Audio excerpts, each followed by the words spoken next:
Gloire à Dieu, gloire à Dieu. Alors, ce matin, le sujet du message, c'est unis. Unis.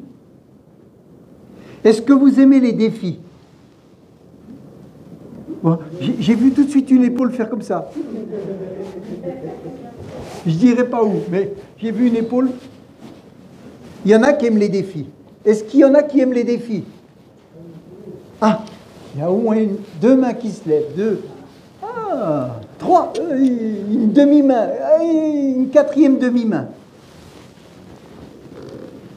Eh bien, voyez-vous, l'unité est un défi.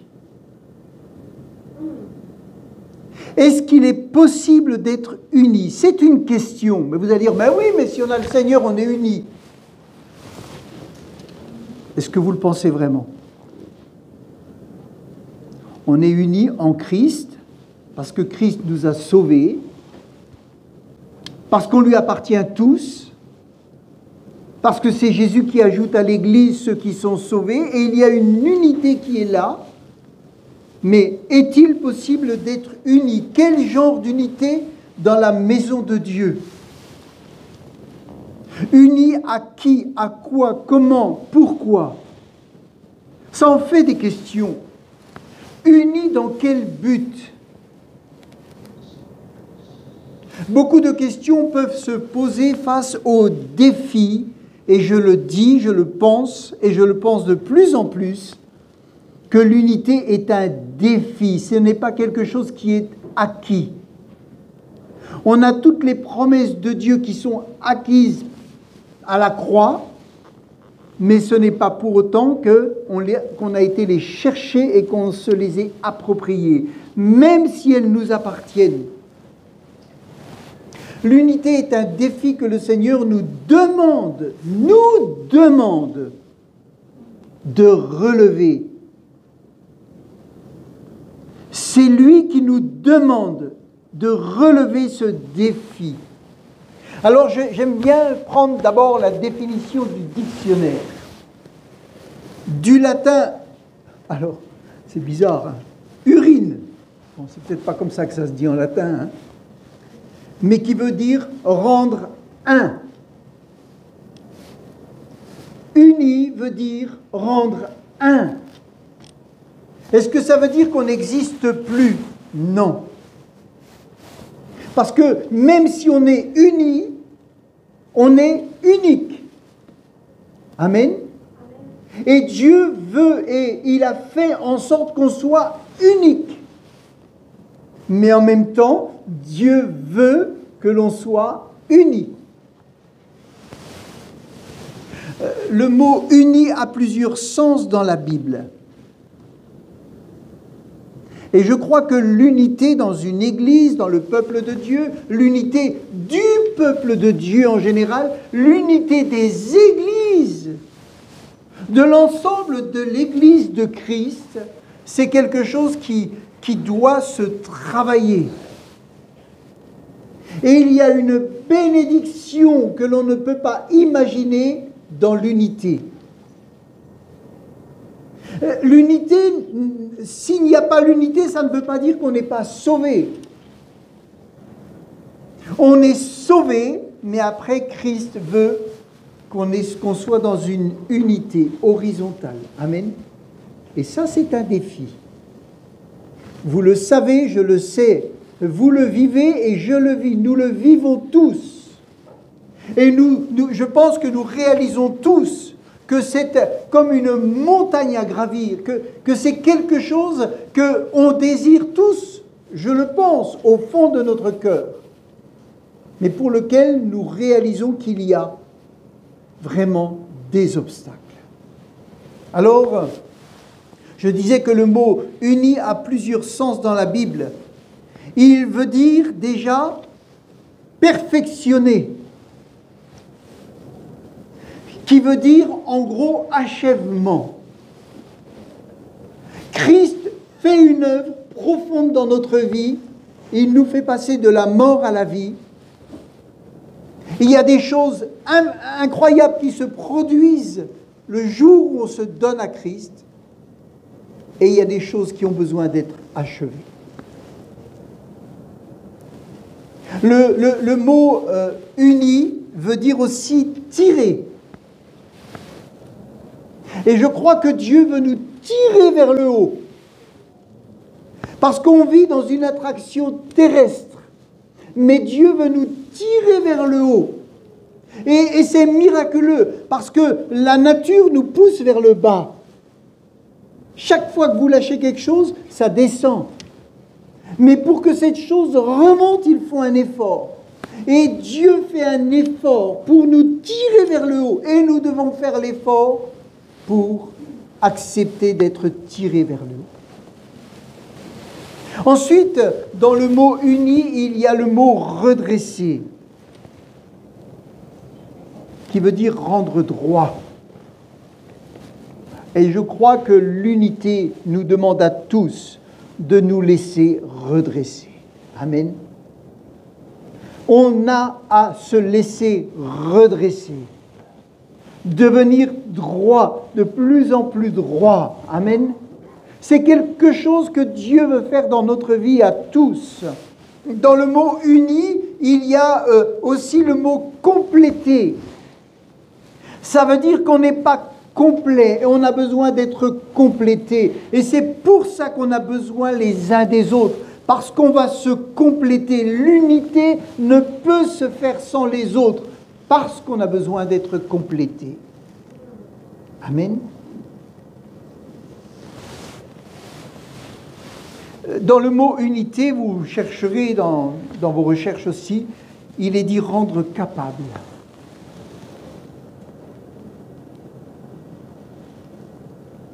Qui veut dire, rendre capable, qui veut dire qui peut contenir. On est amené à être rendu capable de contenir.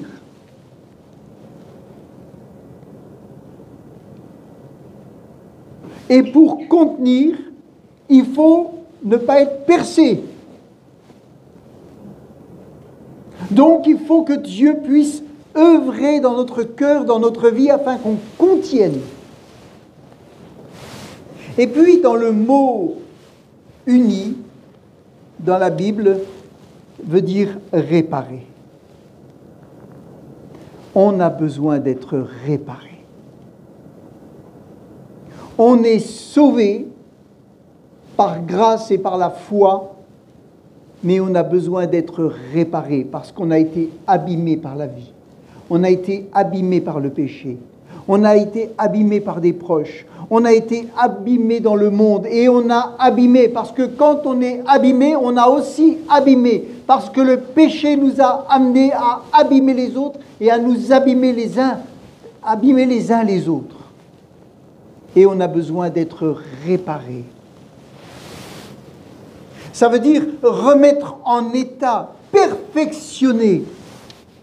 Le mot uni, vous le chercherez dans la Bible, c'est tous ces mots-là, c'est tous ces sens-là. Et puis, ça veut dire aussi être accompli. Ça veut dire nous faire devenir unis. Amen. Je dirais que l'unité, c'est la finalité. C'est l'objet qui a été travaillé. C'est cet objet qui a été perfectionné, qui a été tiré, redressé, complété, rendu capable, réparé. À la fin, il y a en lui une unité qui lui permet d'être uni avec les autres. Vous savez, moi je suis plombier, donc je prends des raccords et je les visse, etc. Et de temps en temps, il y en a un... on ne peut pas le visser à l'autre. Parce qu'il n'a pas été bien fini. Le filetage est abîmé. Et on n'arrive pas à unir. Alors on le met de côté et on en prend un autre. Mais Christ, si on n'arrive pas à être unis, ne nous jette pas. Il nous retravaille. Il nous retravaille. Et il nous retravaille. Parce qu'il veut qu'on soit unis. Donc dans le mot uni, il y a redresser, ajuster, compléter. Et il y a aussi le mot raccommoder. C'est pas deux pièces, une ancienne et une bonne. Non, non, c'est pas, vous savez, dans ce sens, l'ancienne alliance, la nouvelle alliance, et puis prendre un vieux drap avec un drap neuf, du vieux vin et du... Non, c'est pas cela. C'est raccommoder ce qui a été abîmé.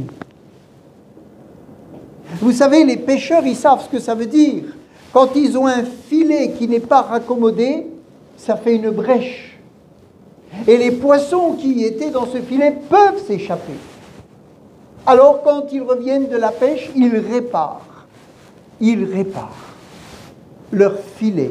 Et ils passent beaucoup de temps à réparer leur filet parce qu'ils savent que l'efficacité de la pêche dépend de l'état du filet.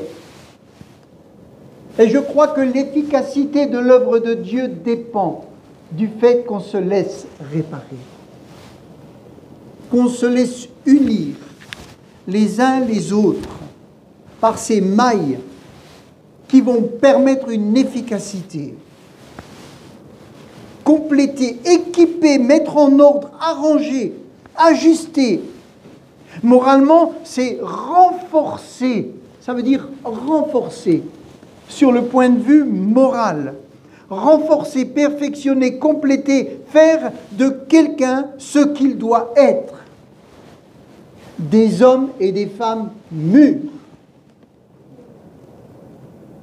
Ce que Dieu veut de nous, c'est qu'on se laisse faire afin de devenir des hommes et des femmes mûrs, c'est-à-dire capables d'avoir une unité, pas simplement verticale, qui est la première unité, mais qu'elle devienne horizontale. Vous savez, je crois qu'on a fait, moi j'ai fait une erreur, une grande erreur. Quand on dit aux gens, venez à l'église et le Seigneur va s'occuper de vous et il va régler vos problèmes. C'est une grave erreur de dire ça. Parce qu'il faut dire aux gens, venez à Jésus. Et il y a des gens qui ne sont pas dans l'église, mais qui viennent à Jésus. Et Jésus commence à faire une œuvre extraordinaire en eux. Et quand ils viennent à l'église, ils sont déjà unis à Jésus. Et ils devront apprendre à être unis avec les frères et sœurs. Mais ils sont déjà unis. Alors que quelqu'un qui vient à l'église avec la promesse que Dieu va faire tout dans sa vie, s'il ne s'unit pas à Christ, il va nous prendre pour des menteurs. Et il va dire, vous m'avez dit que si je venais à l'église, que tous mes problèmes seraient résolus. Et ça fait 2 ans que je suis là et mes problèmes ne sont pas résolus. Vous êtes des menteurs et maintenant je vais tout casser l'église. Oui, parce qu'on lui a dit, viens à l'église. Mais on ne lui a pas dit, viens à Jésus. Et il faut faire attention. Venez à Jésus. Amen. Unis, c'est la phrase finale. Mais avant d'être unis horizontalement, c'est ce que je disais, il y a un travail que Dieu veut faire afin qu'il y ait cette communion verticale. Et tous ceux qui désirent la communion verticale seront amenés un jour à désirer la communion horizontale. Amen. Ils en auront envie, ils en auront besoin, parce que ça fait partie de l'ADN du chrétien. Dieu travaille à l'unité et nous devons nous laisser travailler dans le but de cette unité.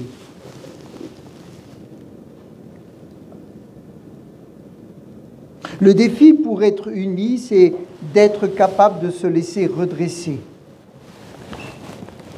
Est-ce que nous sommes capables de nous laisser redresser?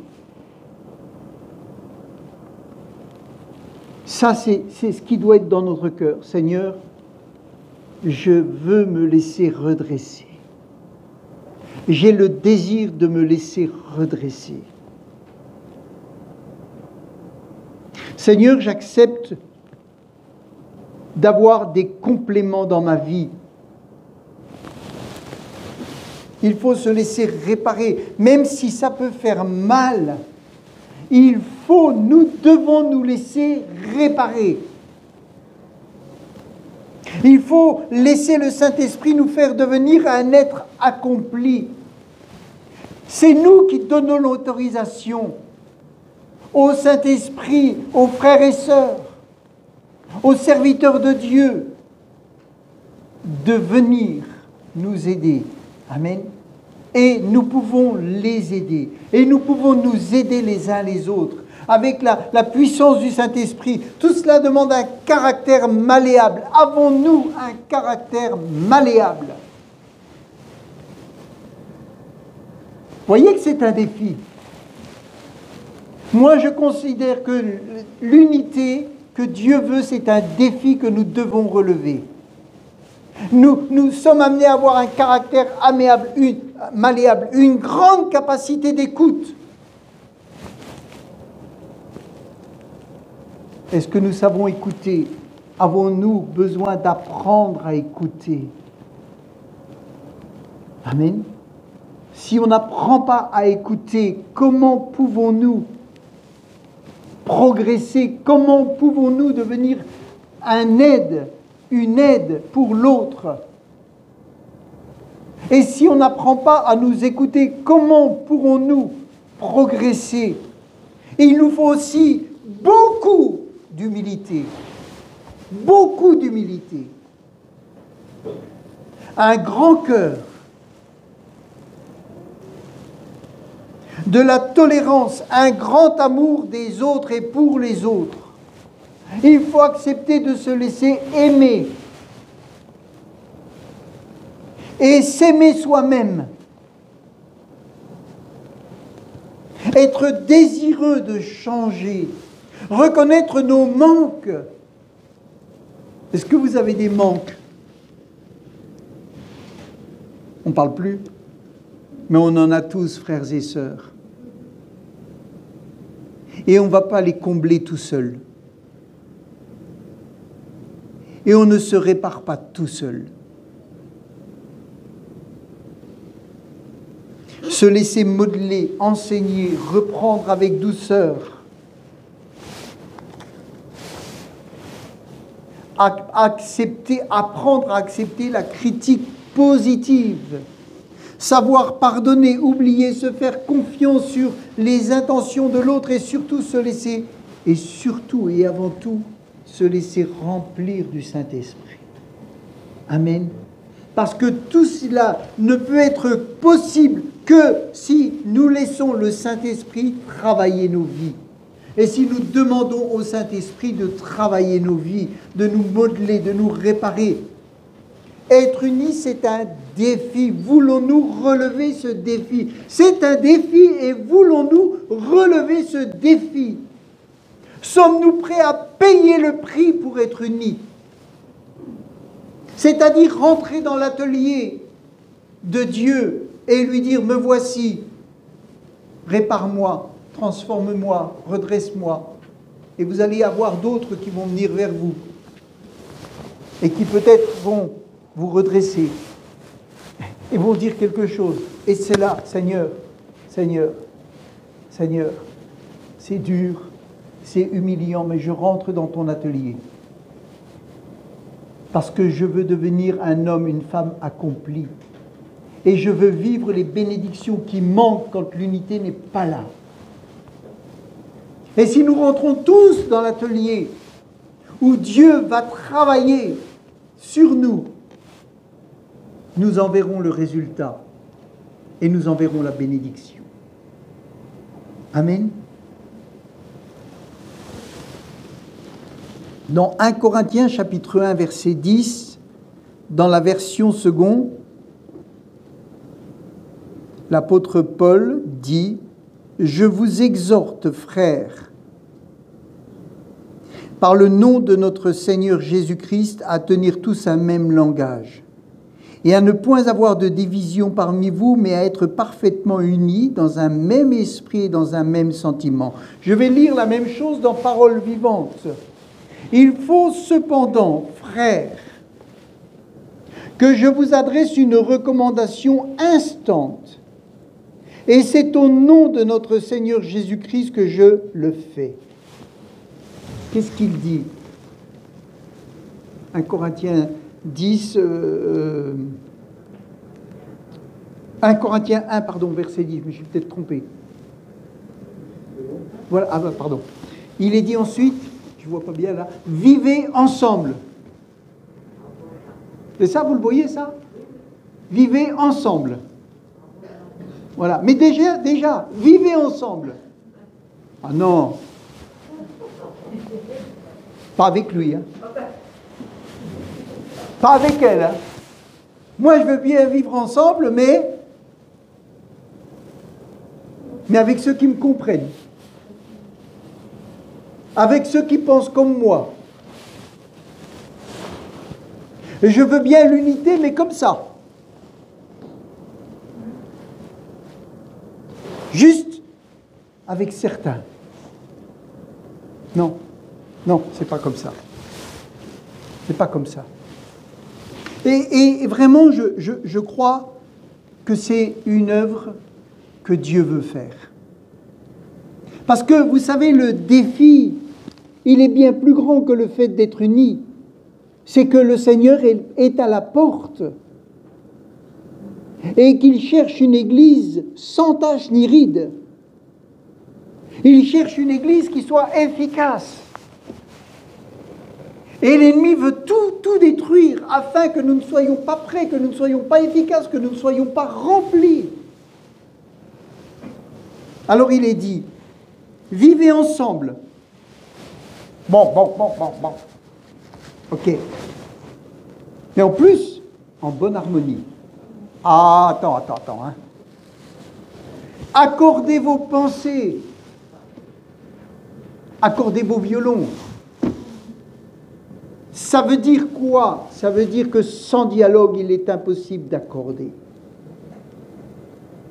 Le dialogue est important, même si on en a peur, même si ça nous amène à entendre des choses qui nous font mal. Accordez vos pensées et vos paroles. Ça veut dire qu'il faut qu'il y ait les deux. Je te dis ça, mais je pense le contraire. Ça ne marche pas. Ça ne marche pas. Je pense ça, mais je te dis ça. Il faut que tout ça, le Seigneur puisse vraiment œuvrer puissamment dans tous nos cœurs. Amen. Pour que ces choses-là changent. Parce que la volonté de Dieu, c'est de bénir. Visez ensemble le but commun. Et exprimez vos convictions. Ce n'est pas un qui parle et tout le monde se tait. Exprimez vos convictions dans un langage concordant, ce qui veut dire être d'accord, dans un langage qui nous met d'accord. Exprimons nos convictions dans un langage qui nous met d'accord.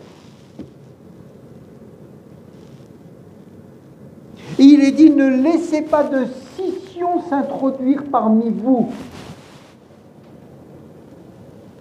Donc ça veut dire que c'est un effort, c'est quelque chose pour lequel nous devons tous veiller. C'est un travail commun, c'est un défi commun. Cherchez ce qui vous rapproche. C'est pas un défi d'être unis? Oh là là! Il y en a qui disent le défi c'est de jeûner 3 fois par semaine, le défi c'est si. Je ne dis pas que ce n'est pas un défi, hein. C'est de passer tant d'heures dans la prière. Mais moi je vous dis que d'être unis c'est un défi encore plus grand. Plus grand. Cherchez ce qui vous rapproche. Essayez de voir les choses du même point de vue. Ce n'est pas gagné. Essayez. Ça veut dire que ça demande un effort, ça demande de l'écoute, ça demande de comprendre l'autre, ça demande de voir comment il pense, de ce qu'il vit, de comment il vit. Essayez de le comprendre. Essayez de voir les choses du même point de vue. Adoptez une attitude commune. Ça ne veut pas dire qu'on va penser pareil, mais en tout cas, on a une attitude commune. C'est-à-dire qu'on rentre dans l'atelier et on dit, Seigneur, c'est pas gagné, je vais peut-être pas me laisser faire. Mais je rentre dans l'atelier parce que je veux que tu travailles mon cœur. Je veux que tu travailles ma vie. Et je sais que tu vas le faire avec amour, avec douceur, et que tu me respectes. Tu ne vas pas me détruire. Non, parce que je t'appartiens déjà. Alors tu vas simplement me façonner à ton image, parce que tu désires que je te ressemble, et tu désires que nous te ressemblions tous et que nous devenions tous à ton image. Amen.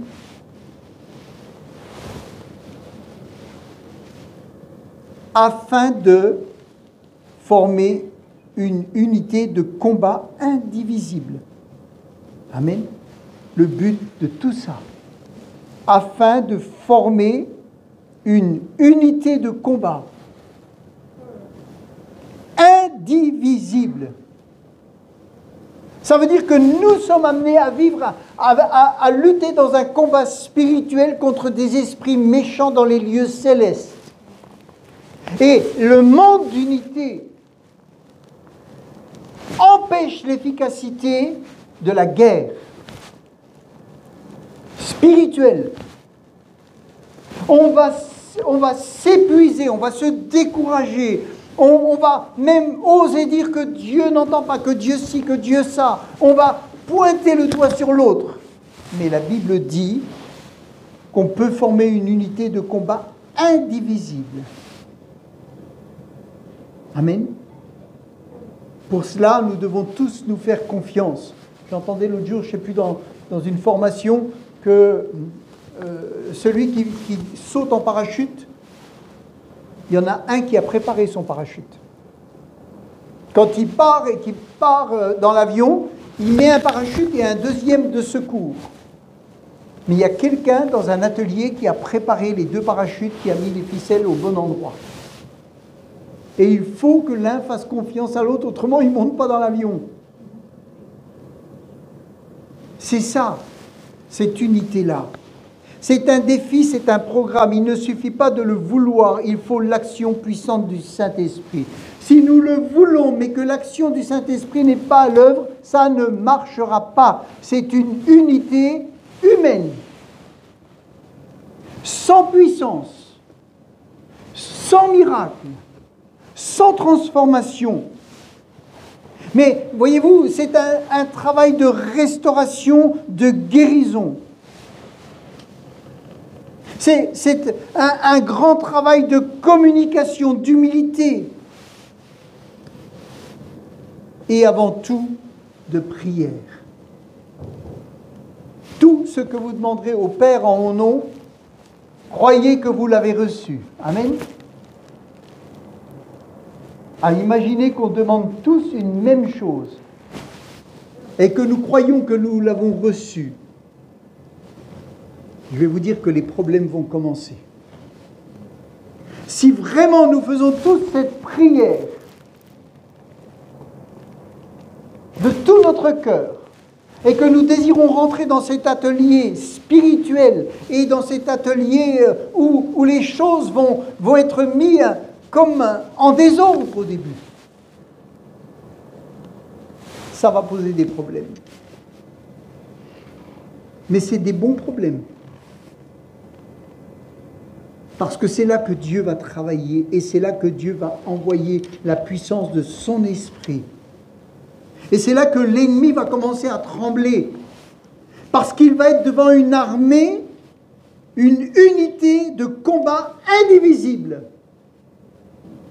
Et quand il va essayer de taper sur l'un, alors les autres vont résister pour lui.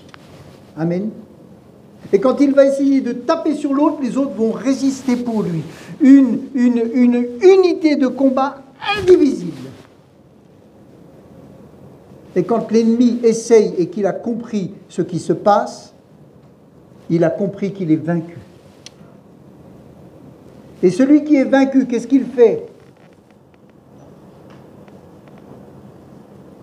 Il rend les armes, ou il se retire, ou il fuit, et il laisse la place. Amen. Il laisse la place. Et ça, c'est ce que Dieu veut.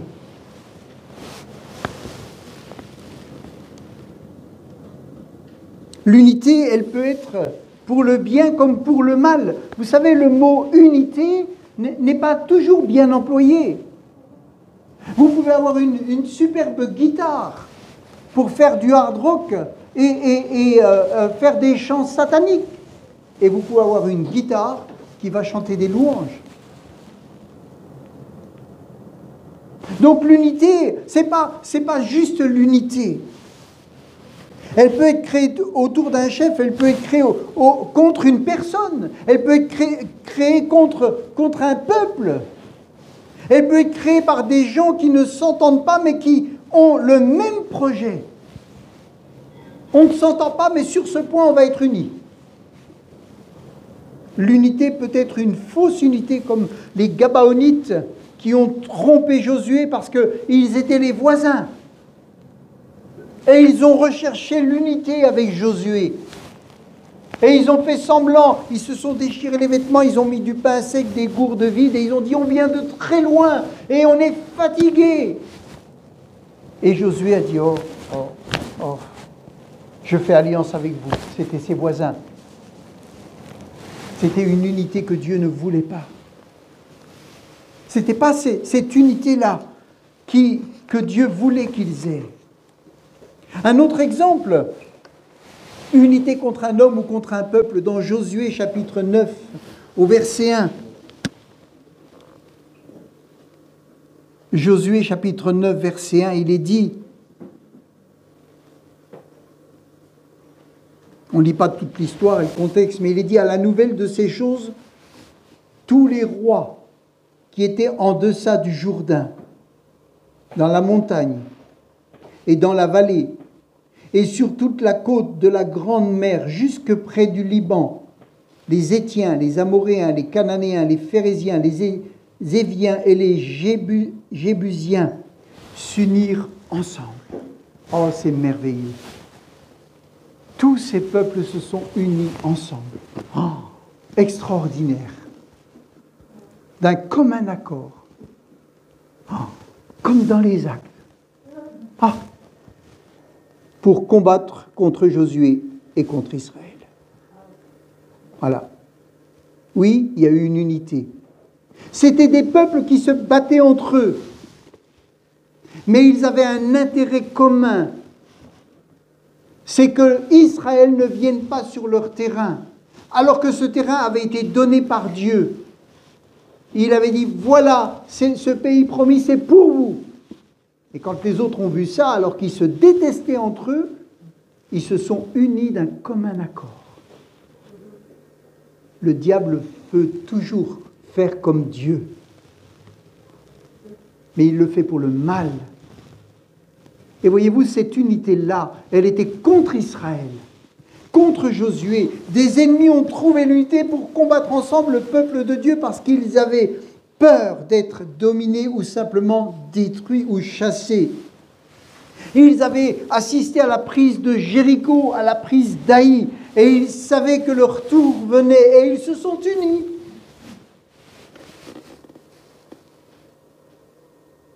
Alors qu'ils vivaient désunis, ils se sont unis.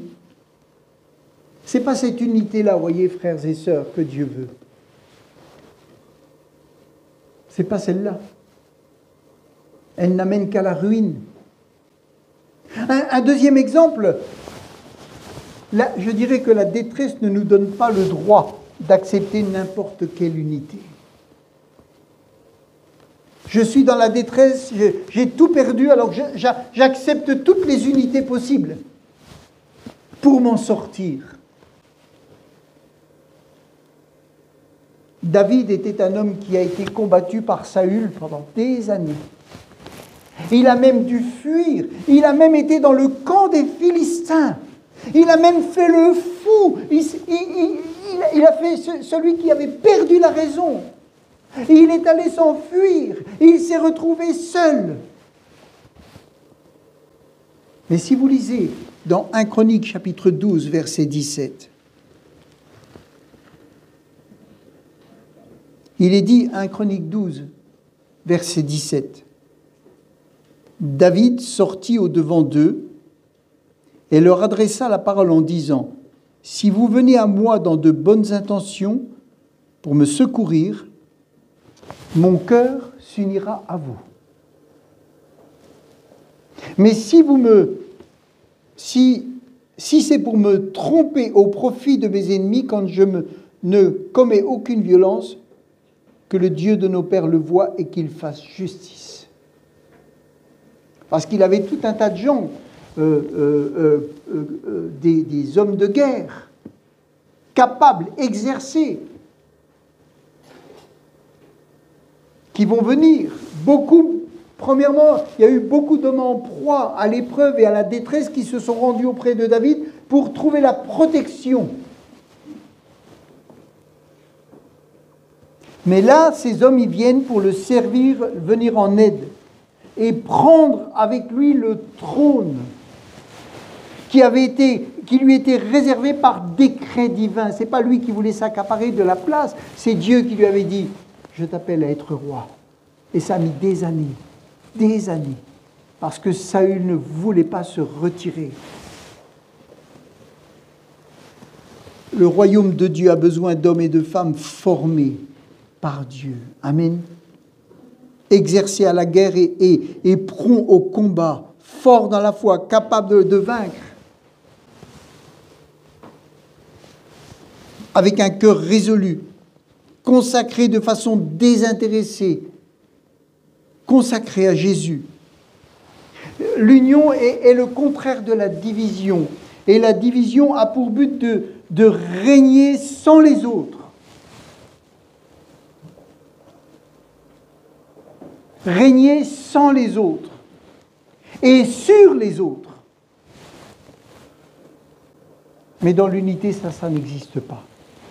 L'unité nous fait regarder dans la même direction, mais seul le règne céleste de notre Seigneur compte. Amen. Vous savez, le plus grand exemple d'unité que l'on peut trouver, où est-ce qu'on le trouve ? Si vous cherchez un exemple d'unité parfaite, où allez-vous le trouver ? Hein ? Plus ? La Trinité. Il en manquait un. Le Père, le Fils et le Saint-Esprit. Amen. Si vous cherchez un modèle d'unité, vous l'avez dans le ciel.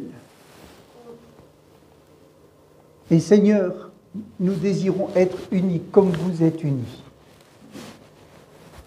Nous désirons être unis comme vous êtes unis. Vous nous montrez l'exemple. Vous avez une efficacité parfaite. Vous avez une humilité parfaite. Vous êtes chacun dans votre rôle. Et vous avez fait un travail extraordinaire. Et nous voulons être unis comme vous êtes unis.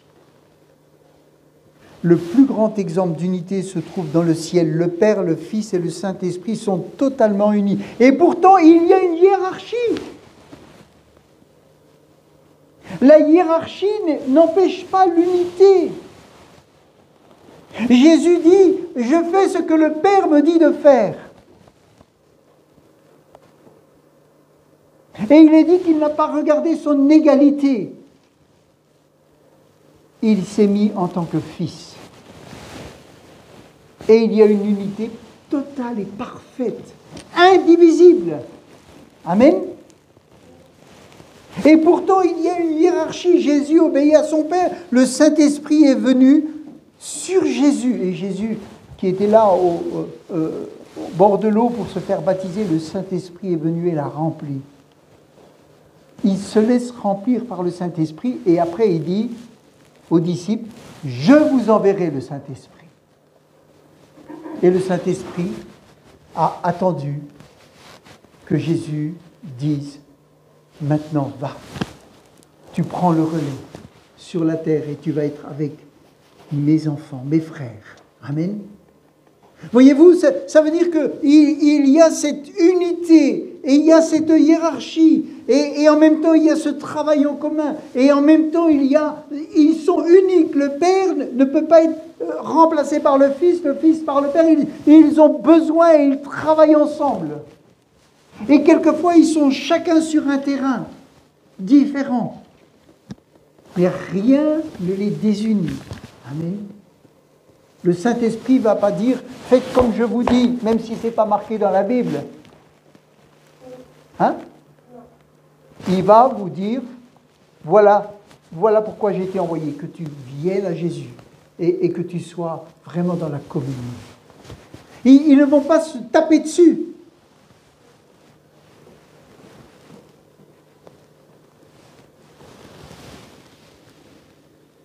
Donc nous avons un exemple dans le ciel. Je n'ai pas cherché, mais on peut peut-être en trouver sur la terre. Vous avez un Moïse et un Josué. Moïse étaient unis. Puis, voilà, il y a des exemples, mais j'ai pris celui-là. Vous voyez, entre les peuples farouchement opposés et qui sont à couteau tiré, la réconciliation est rare, longue et difficile. Il faudra du temps pour que les Ukrainiens pardonnent aux Russes. Il en faudra des années et des années et des années. Des années. Peut-être jamais, j'en sais rien. Mais ça va rester gravé pendant des générations. Et c'est même pas les gens du peuple. C'est des dirigeants. Vous voyez, les Juifs et les païens se détestaient. Mais la venue de Christ a révolutionné les choses. Et un jour, les Juifs et les païens sont devenus un seul et même peuple. Amen. C'était impossible. Mais parce que Jésus est venu, c'est devenu possible. Et ce qui peut paraître impossible d'un caractère, d'un point de vue humain, devient possible parce que Jésus est là. Et parce que son œuvre fait en sorte que ce problème humain, charnel, ce problème qui est dû au péché, soit enlevé par Christ. Amen. Tous ceux qui placent leur foi en Jésus deviennent en lui un seul corps, qui est l'Église universelle. Non seulement ils sont désormais en paix les uns avec les autres, mais ils apprennent aussi à s'aimer mutuellement. Vous savez, j'ai lu une phrase, la religion dit « fais quelque chose et tu seras quelqu'un ». Dieu dit l'inverse. Sois quelqu'un en Jésus-Christ et alors tu pourras faire ma volonté. C'est-à-dire que quand on devient quelqu'un en Jésus-Christ, quand notre personnalité est transformée par Jésus-Christ, on peut faire ce que Jésus nous demande de faire. Mais la religion, elle dit « fais quelque chose et tu seras quelqu'un ». Mais ce n'est pas ça, ce que Dieu veut. Maintenant, je peux encore prendre quelques minutes. L'Épître aux Éphésiens nous parle de l'unité de façon doctrinale. Les 3 premiers chapitres. Mais les 3 autres chapitres nous parlent du côté pratique. Vous lisez la théorie ou l'affirmation doctrinale dans les 3 premiers chapitres, puis après vous lisez la mise en pratique de la doctrine. C'est très intéressant. En gros, il y a théorie doctrine et mise en pratique. Quand j'ai passé mon CAP de plombier, il y a très longtemps, à l'époque, vous savez, c'était quand même 3 ans. Aujourd'hui, on fait ça en 7-8 mois. À l'époque, c'était 3 ans. Comme pour être infirmière. 3 ans. Pour savoir plier des tuyaux et faire une soudure. Bizarre, hein? Mais bon. Donc, quand j'ai passé mon CAP, à l'époque, en 3 ans, nous avions des cours de la technologie, beaucoup de technologie. Et plus loin, vous savez ce qu'il y avait? Un atelier pour mettre en pratique ce qu'on avait appris en théorie. On était là, le prof, il nous disait, etc. On apprenait, on faisait des exercices. Puis il dit, bon, demain, on met en pratique. On mettait nos blouses, nos gants, et on allait dans l'atelier pour réaliser ce qu'on avait appris. La technologie, la théorie, les cours sont dans la Bible et l'atelier, c'est l'Église.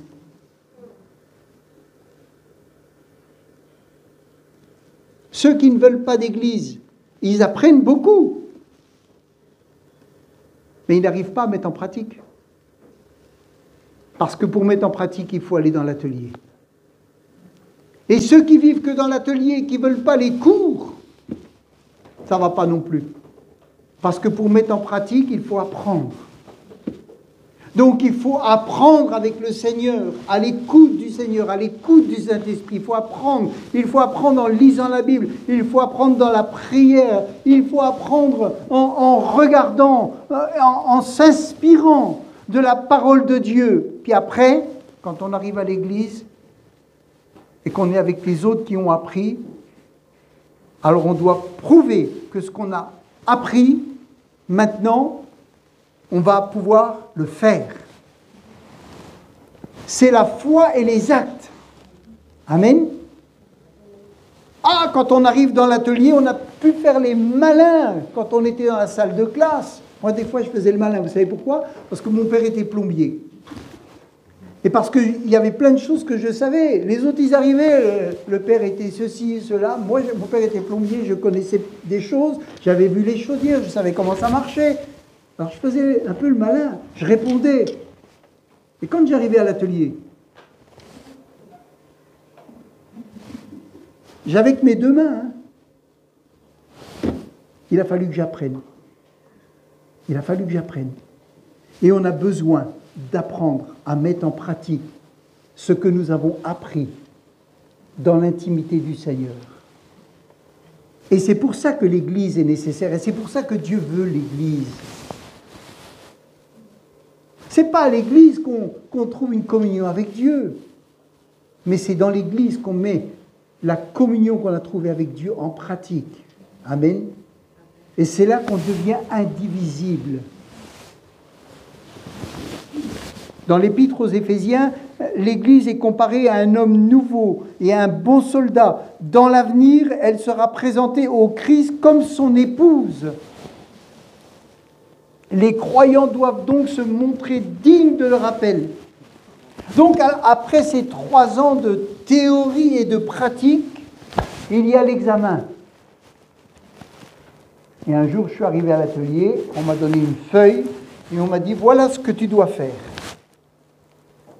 Et à l'époque, on travaillait le plomb. Les tuyaux en plomb encore.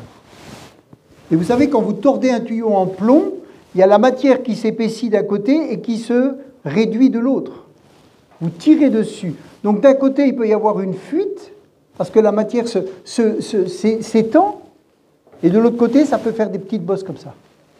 Et le but, c'était que le tuyau, une fois cintré, ait la même épaisseur en dessous qu'au-dessus. C'est-à-dire qu'on ne devait pas avoir des vagues en dessous, et puis le tuyau se perçait au-dessus.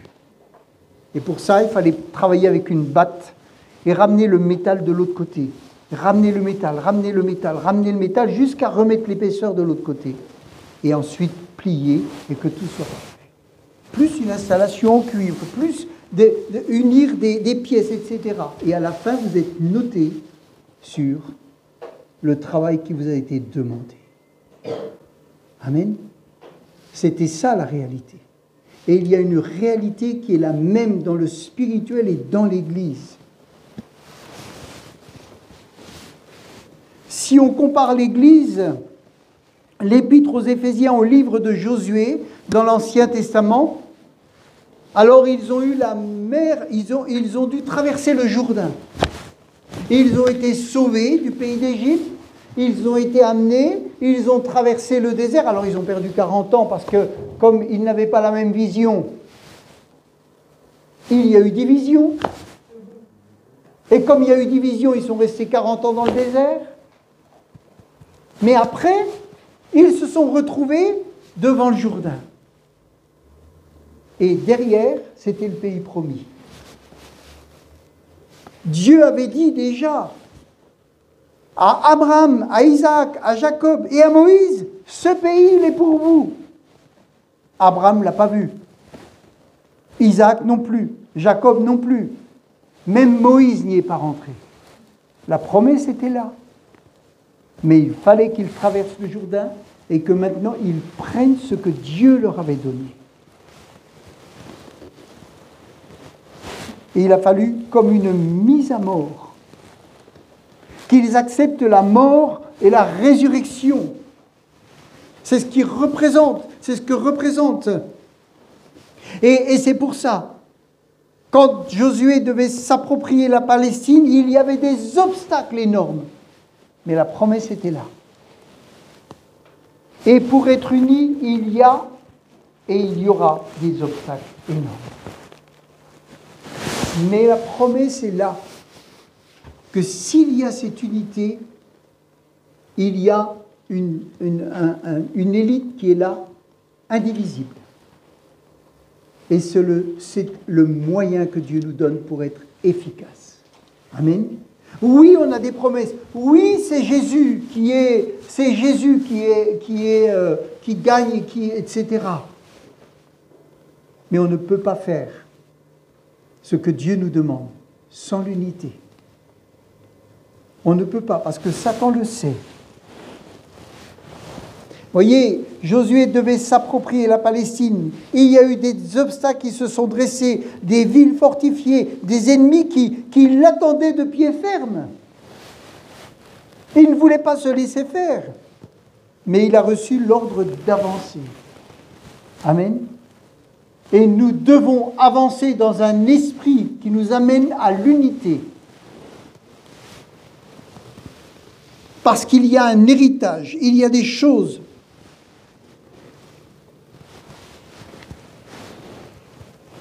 Et le mot-clé de ce passage, c'est posséder, posséder, posséder. C'est-à-dire, on doit posséder ce qui nous a été promis. Amen. Dieu dit qu'on peut avoir une efficacité redoutable. Mais il faut posséder ce que Dieu promet. Il faut aller le chercher. Alléluia.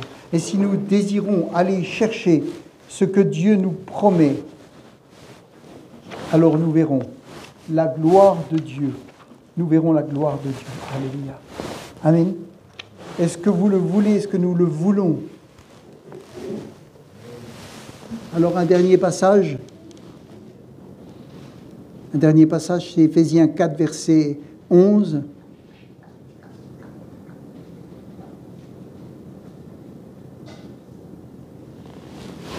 Il est dit, il a donné les uns comme apôtres, les autres comme prophètes, les autres comme évangélistes, les autres comme pasteurs et docteurs pour le perfectionnement des saints, en vue de l'œuvre du ministère et de l'édification du corps de Christ, jusqu'à ce que nous soyons tous parvenus à l'unité de la foi. Amen.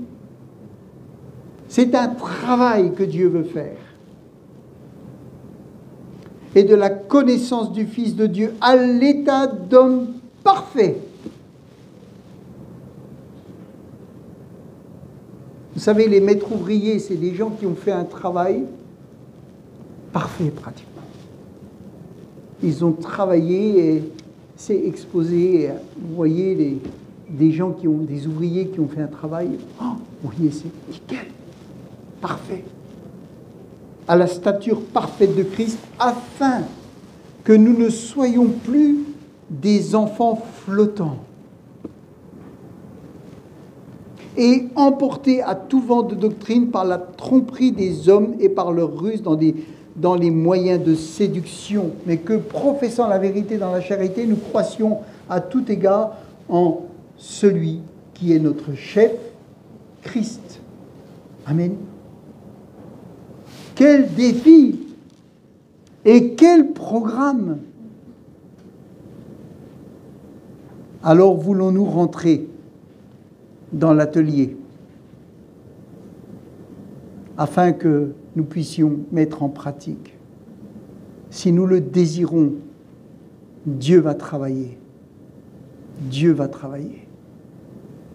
Parce que nous sommes, vous savez, une arme redoutable contre l'ennemi. Nous sommes une arme redoutable contre l'ennemi. Et l'ennemi ne peut que fuir devant l'armée de l'Éternel s'il ne trouve pas de faille. C'est un défi mondial. C'est un défi à Adolphe, mais c'est un défi mondial du peuple de Dieu. Et je voyais ce petit U comme ça. Alors si on le met comme ça, on va limiter, on va vouloir faire une unité un peu resserrée, limitée. Le problème qu'il y a, c'est pas qu'il n'y a pas une unité. On peut être uni avec quelques personnes, on peut... Mais comment est-ce qu'on peut être rempli si on est comme ça? Comment est-ce qu'on est rempli? Ça ne marche pas. Et puis si on est comme ça, qu'est-ce qui se passe? On prend la liberté de rentrer, de sortir de l'unité. Ah ben là je rentre, je suis uni. Ah mais là je sors, je suis plus uni. Et est-ce que vous pouvez remplir un objet qui se trouve dans cette position-là? Ça ne tient pas. Alors on peut aller dans une direction, on peut aller dans une autre. Est-ce que ça marche? On peut être comme ça, on peut être comme ça, on peut être comme ça, on peut... Ça ne marche pas. Là, on est rempli. Ça veut dire que notre regard à tous, il doit aller vers le ciel. Si on regarde à Jésus, si on regarde à la croix, si on regarde à l'œuvre de Dieu. Et vous savez, on est unique. Parce que là, vous voyez juste ça. Mais si vous rajoutez, vous pouvez en rajouter. Ça fera toujours la même forme. Vous rajoutez. Ça fera plus épais. Mais ça remplira toujours. Amen. Et puis, ce U-là, il peut s'étendre dans l'autre sens. Il va grandir et il va s'étendre.